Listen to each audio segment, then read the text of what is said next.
పర్యాటకానికి పెట్టింది పేరు ములుగు జిల్లా. అక్కడి ప్రకృతి రమణీయత పర్యాటకులను ఎంతగానో ఆకట్టుకుంటోంది. దీనికి తోడు మంత్రి సీతక్క ప్రత్యేక చొరవ చూపి సరికొత్తగా పర్యాటక కేంద్రాలను తీర్చిదిద్దుతున్నారు. తాజాగా అడవి మధ్యలో పర్యాటకులు సేద తీరేందుకు బ్లాక్ బెర్రీ ఐలాండ్కు రూపకల్పన చేశారు. వాగు మధ్యలో ఉన్న ఐలాండ్ ములుగు జిల్లాకు మరింత ప్రత్యేకత తీసుకురానుంది.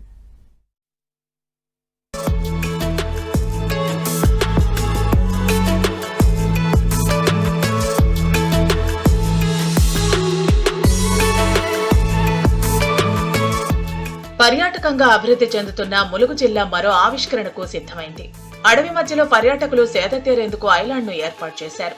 ములుగు జిల్లా తాడ్వాయి మండలం మొండ్యాల తోగు సమీపంలో 4 వైపులా ఉండే జలగటంచ వాగు మధ్య 5 ఎకరాల విస్తీర్ణంలో ఈ ఐలాండ్ ను తీర్చిదిద్దారు. ప్రకృతి రమణీయత మధ్య చల్లని వాతావరణంలో నెలకొల్పిన ఈ ఐలాండ్ త్వరలోనే పర్యాటకులకు అందుబాటులోకి రానుంది.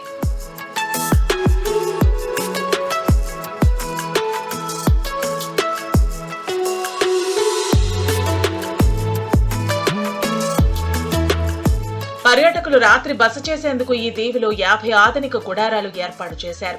2 ఉండేలా 25, 3 ఉండేలా 21, 4 ఉండేలా 4 గుడారాలు సిద్ధం చేశారు.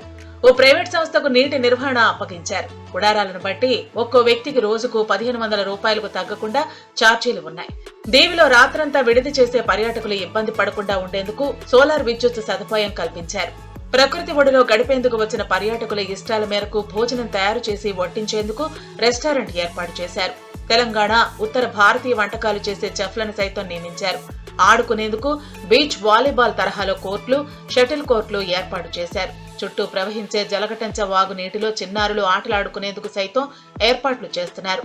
వెదురు బొంగులతో కంచెతో పాటు పర్యాటకులకు రక్షణగా సిబ్బందిని కూడా నియమించారు. సినిమాలో లాగా రాత్రి క్యాంప్ ఫైర్ వేసుకుని సరదాగా కబుర్లు చెప్పుకోవచ్చు. అడవినంతా వీక్షించేలా ఏర్పాటు చేసిన టవర్ అదనపు ఆకర్షణగా నిలవనుంది. ఏడ రూమ్లు లేవు, ఏడ ఏం లేవు, మంచి ఆకాశము భూమి మధ్యలో మనం ఇష్టమైనంత గాలి పీల్చుకోవచ్చు, మరి నచ్చినంత ఎంజాయ్ చేసుకోవచ్చు. పబ్లిక్ మంచిగా ఈ బెర్రీ చుట్టూ కూడా, బ్లాక్ బెర్రీ చుట్టూ కూడా చుట్టూ వాగే ఉంటది. వాగులో వాటర్ చాలా అద్భుతంగా ప్రవహిస్తున్నాయి. ఇది ఒక అందమైన ప్రదేశం. అదే విధంగా ఏ మూలకు పోయినా, ఎటు పోయినా మంచి పెద్ద పెద్ద చెట్లు, కొమ్మలు, మంచి వాగులు, ఎక్కడ చూసిన వాగులు, వంకలు, ఇవన్నీ కూడా చెట్లు.